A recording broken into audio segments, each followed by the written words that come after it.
When we first crossed the dark between stars, we thought loneliness had been our great test. For 3 centuries, we climbed outward from one dim yellow sun at the ragged edge of the Milky Way. We crossed gulfs no one crossed for us. We built ships that slept through time, then ships that bent it. We raised habitats in dead systems where even the dust felt abandoned.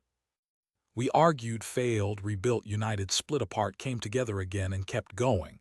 We found no ruins, no signals, no guiding hand, only distance, only silence. We mistook that silence for emptiness. It was not emptiness, it was neglect. Our first proof came in a system we named Lantern Reach. A survey flotilla went there to map an old molecular cloud, and instead found a relay older than any human city still standing on Earth. It floated in the dark like the rib of some extinct god. The moment our instruments touched it, it woke. Within 6 hours, it had translated our mathematics. Within 19, it had translated enough of our language to threaten us, remain at declared coordinates. Broadcast biosphere count, industrial class, drive principles, population age structure. Noncompliance risks corrective visitation. That was humanity's first contact with the galaxy. The relay connected us to minds that had known one another for ages beyond our history. They came from the crowded inner spirals, where stars were close, worlds were many, and civilization had piled on itself so long that even their graveyards had empires beneath them. They had names, but we simplified them. There were the Varkesh, ribbon predators that drifted in dense saline tanks and flashed thoughts through color and electric pulse. There were the Thenar, colony beings spread through living stone, one person inhabiting thousands of breathing chambers and speaking in vibrations you felt through the hull. And there were the Iller, hard to look at and harder to understand, creatures of clear tendons and metal nodules, each body only a temporary shape for a much older shared memory. They did not ask whether we came in peace. Peace was not a category, they granted the unknown. They asked what we had, how fast we bred, what drives we used, what worlds we occupied. Whether our industrial spread exceeded acceptable frontier density.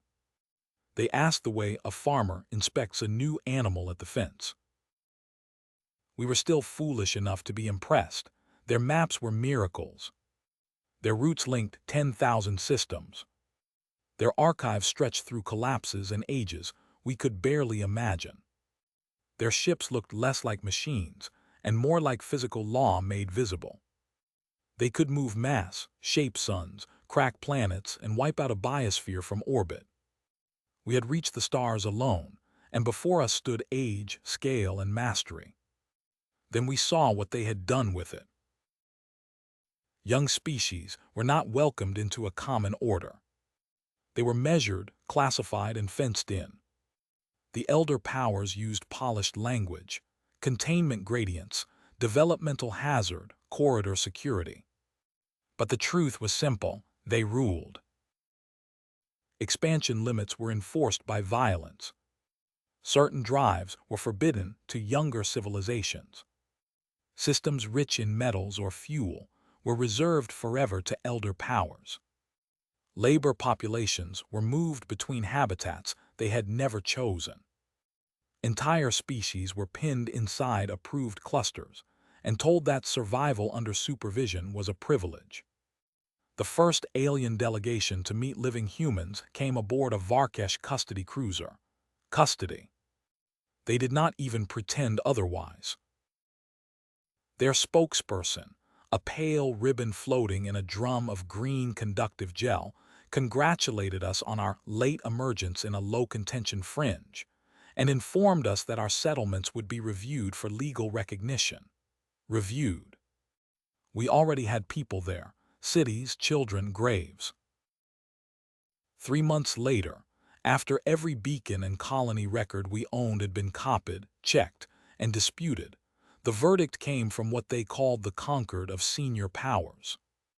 humanity was recognized as a probationary starfaring species. Our lawful domain would be a reduced wedge of the outer arm, far smaller than the region we had already explored, settled, mined, and in some places begun to terraform. Several systems with human teams or early stations were declared outside our permitted boundary and reassigned to elder reserve or future dependency use. We were forbidden to found new colonies beyond the line, forbidden to export certain fabrication methods, forbidden to build warships above a set tonnage near the main routes, forbidden to transfer advanced medicine or industrial seed systems to unlicensed younger species. We signed. That was the first lesson the galaxy learned about us, and the first one it got wrong. We did not sign because we accepted any of it. We signed because, within 48 hours of seeing the Concord's enforcement records, our analysts understood exactly what sort of civilization we had entered. We saw habitats vented as examples. We saw a reef world of amphibious savants sterilized because their population curves had become strategically unstable. We saw a convoy of stone-breathing migrants diverted into a star because the route they needed had been reassigned to an elder pilgrimage. None of this was hidden. The elder species did not bother disguising cruelty. They considered public violence more honest than argument, so we signed, we smiled. We turned our anger into patience. And we began to lie. Officially, human civilization was young by galactic standards, but not unusually so. We released carefully edited history. Key transitions were stretched out. The age of sail lasted longer. Industrialization crawled. Digital computation came slowly. Fusion took generations. Interstellar flight arrived only after a long age of consolidation. We did not fake everything, we faked the speed. That was the dangerous truth. No elder species could afford to ignore a civilization that had climbed from combustion to the stars in the time we truly had. In their models, that kind of acceleration meant instability or predation. Species were supposed to mature slowly under pressure, not catch fire. So we gave them a safer version of humanity, adaptive, curious, promising, but gradual, containable. Then behind the boundary we had accepted, and beyond it in places they thought too poor, too remote, or too scattered to matter, we expanded in silence. The outer rim had hidden us all our history. It hid us again. The elders watched the inner lanes, the tribute worlds, the resource-rich systems near the galactic heart. Their empires were ancient and heavy. Their attention stayed fixed on rivals they had known for millennia. Out where stars thinned and systems spread far apart, scrutiny weakened. Patrols were sparse. Survey assumptions were old. They believed the margins meant weakness. For them, that was usually true. We built on ice worlds around dark dwarfs. We tunneled industry through rogue planets visible only by heat. We seeded swarms around dead systems with no diplomatic value at all. A declared human station would shine politely on the map, while 100 hidden foundries bloomed farther out in the dark, linked by routes no conquered patrol had reason to inspect. We bought alien tools, studied alien doctrine, learned every standard they thought universal, then moved past it where no one was looking. We learned how elder fleets moved, and why they moved slowly. Their command habits had fossilized around hierarchy and fear. Their logistics depended on choke points they monopolized because no one had challenged them in ages. Their sensors were exquisite near major corridors and complacent everywhere else. They built power like cathedrals, huge, ceremonial, secure, and unable to improvise. We built ours like weather. Years passed, then decades. Our diplomats bowed, our merchants paid fees. Our historians smiled through their teeth and told careful lies. Meanwhile, our drives grew faster, cooler, and stranger. Our manufacturing became modular and scattered. Our command systems learned to fight through damage, jamming, delay, and loss without collapsing into ritual paralysis. We did not just copy elder technology. We dissected the assumptions inside it. And all that time we endured. A human rescue ship once answered a distress burst from a drifting Silith habitat. The Silith were a soft-bodied, photosynthetic people whose elders had sold their root rights to pay tribute after a failed harvest. Their habitat had lost spin and power. We arrived with life support modules and tug drones. A Thenar enforcement bastion ordered us away. The Silith, they said, were in arrears. Unauthorized rescue would interfere with sanctioned asset repossession. Our captain argued until the bastion pulsed a legal order across every channel. Then it seized the habitat with tractor beams and let it break apart under load rather than allow an unlicensed rescue. 23,000 died inside of our ships. Later, the Thenar liaison expressed confusion at our distress. Property procedure, they said, had been followed correctly. Another time, a human-founded world called Idon, settled before our boundary had been finalized, was reassigned to a Varkesh hunting preserve. Its oceans held massive creatures that produced chemicals prized in Varkesh ritual. We appealed. We produced birth records, school registrations, cemetery maps, proof that the soil itself carried earth-borne bacteria. The conquered ruled that sapient occupancy did not outweigh elder extraction precedent. The colonists were given 90 days to leave.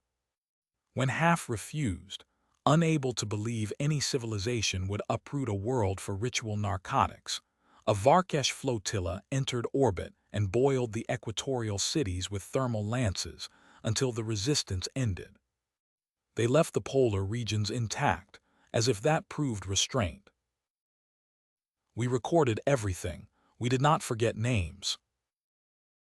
Worse came when we began helping younger species more quietly, not with weapons, not at first.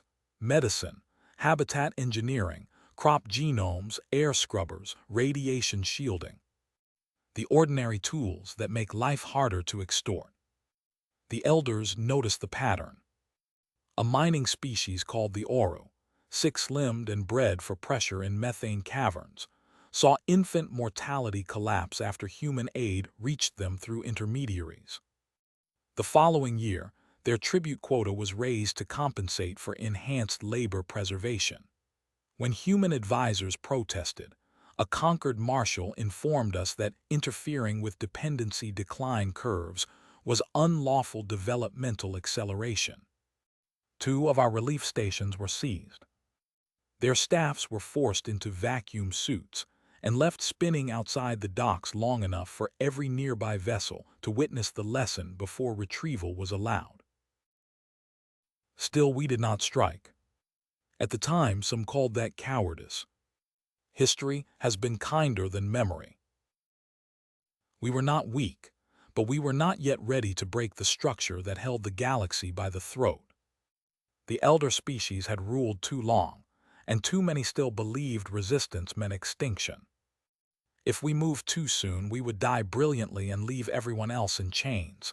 So we waited, we learned, we built. By the time the pressure became unbearable, we knew we could survive a war. We might even win one if the enemy made mistakes and if others rose behind us. But survival and justice are not the same thing.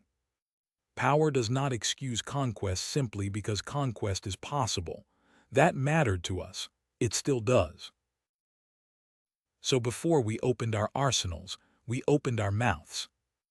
The first human address to the full conquered was delivered in a chamber grown inside a hollow moon near the inner lanes, beneath the listening structures of species that had outlived our entire written history. Ambassador Lion Okonkwo stood beneath the glowing witness sacks and resonance webs and spoke for 12 minutes. She named sterilizations, tribute famines, punitive orbital burnings, forced relocations, culling doctrines, and technological strangulation. She said no civilization had the right to freeze another in permanent dependency. She demanded binding law, sovereign protections, free transit for relief, and an end to collective punishment. She did not plead, she accused. Every younger species listening heard something it had never heard in public from a power with real ships behind it. Someone saying the system was evil, not unfortunate, not flawed, evil. We knew the risk, we had measured it for years. The elder reaction was almost a relief in its honesty. The Varkesh called us blood-fast and unstable. The Thenar issued harmonic condemnations, describing human ethics as a contagious dissonance. The Iller declared that our proposal threatened the order of memory itself. Client species were forced to denounce us, patrol fleets repositioned, licenses were suspended. Human shipping in the inner regions was harassed, searched, delayed, and seized. We kept speaking. Every outrage we documented, we published. Every burned world, every seized child clutch, every starved tributary belt, every broken promise. And then they chose their lesson. It came at Halcyon Gate, an intergalactic habitat cluster under formal Concord guarantee. More than 11 million humans lived there. Along with traders, engineers, and refugees from species we had helped out of collapsing dependency zones. It was not our true center, the elders knew that. That was part of the calculation. Halcyon was visible, lawful, vulnerable, and far enough from our outer strongholds that any retaliation would seem impossible or suicidal. The Concord declared the cluster in violation of transit law and accused it of sheltering destabilizing populations. Human diplomats requested review. The review request was accepted. While it was still pending, 3 elder fleets entered the system. They deployed quarantine veils around every habitat, jammed outbound traffic, cut local power relays, and announced a corrective depopulation to preserve corridor security. They gave the civilians 4 hours to evacuate. The available transport could not have moved even a tenth of them. Then they ignited the habitats, not shattered, not conquered, burned. Atmosphere turned into pillars of flame, inside spinning cylinders. Docked liners fused to their berths. Refugee modules vented and flashed white. A school ring tried to break quarantine and was hit so hard that fragments crossed the system for days. Elder ships broadcast the punishment openly, on civic bands, with legal citations attached. It was meant as a warning to every younger species that had listened when we spoke. 11,300,000 and change. We know the number because we counted, until counting hurt more than not counting. After Halcyon Gate, there were no more speeches. That was the silence they remember. Human consulates closed within hours. Merchant traffic vanished from routes we had used for generations. Advisors departed younger worlds in orderly waves, leaving behind sealed packets and promises to return. Research exchanges ended. Public channels went dark except for casualty requests no one answered. Across the galaxy, apartments emptied overnight. Warehouses were abandoned with inventory still stacked. Human faces vanished from market rings, customs lines, dock bars, clinic queues. We withdrew not in panic but with a precision that frightened those paying attention. Some laughed. They said the punishment had broken us. They said the species from the outer edge had learned its place at last. Others looked at the empty docks and understood something worse. A prey animal runs. A patient hunter goes still. For 41 days, there was almost nothing. Then our border beacons changed. Every official human marker, from the outer rim to the oldest recognized frontier, lit at once. Not with commerce codes or diplomatic identifiers, but with fleet channels, manufacturing calls, reserve activations, and wartime synchronization bursts so dense that half the conquered mistook them for sensor failure. Hidden arrays unfolded from cold moons. Buried shipyards split open their camouflage shells. Swarms rose from comet halos. Power signatures that should not have existed inside, contained, human space blazed through the dark by the thousands. The elder punitive armada, already on its way to our frontier, received the revelation first. They had come expecting a chastisement campaign against a wounded species, with middling naval strength and overextended colonies. They found layered defense zones stretching far beyond our declared limits, packed with autonomous forts, mobile mine clouds, drone carriers, and line ships whose acceleration profiles broke every tactical estimate the conquered had on record. Human command did not gather into a few grand flagships they could decapitate. It spread out, reformed, anticipated, fainted. Their opening volleys vanished into false signature and sacrificial decoys. Ours came in from angles their doctrine had never considered, because no one had ever had drives agile enough to make those attack paths worthwhile. We shattered the first assault in 11 hours. Not by miracle, by mathematics, preparation, and fury stored for half a century. When the wreckage spread and the distress calls began, the myth of elder invincibility cracked. Younger species heard Varkesh commanders screaming for route priority. They heard Thenar command chains collapse into contradiction as node after node died out of sequence. They heard the oldest powers in the galaxy sound surprised. Then the revolt began. The Oru cut tribute rail lines across 3 sectors. Silith habitat gardeners sabotaged the life support systems in bastions that had once watched them starve. Client crews mutinied aboard elder transports. Border species opened hidden depots we had seeded years before and found not promises but tools, drives, medkits, encryption, defenses, names of local commanders, gaps in patrol schedules. Humanity had not spent its long waiting years only arming itself. We had prepared the galaxy to move the moment fear loosened its grip. Once concealment ended, our production became incomprehensible to them. Elder industry had always been concentrated, monumental, and proudly visible. Ours was dispersed and multiplying.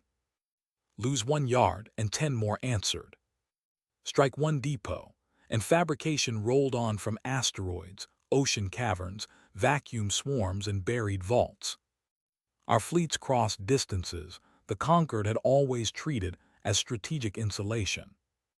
Their choke points stopped matter that still obeyed old maps. We had learned to route around maps. We did not burn worlds for spectacle. We did not sterilize populations. We broke war machine after war machine, corridor after corridor, command lattice after command lattice. We trapped fleet groups, stripped them of mobility, and forced surrender wherever surrender was still possible. Where it was not, we destroyed them cleanly. Human Marines and allied rebels took occupation nodes intact whenever they could. They opened prison vaults. They dropped food and atmosphere into habitats the elders had been ready to vent rather than lose. Discipline held because we had waited too long to waste justice on cruelty.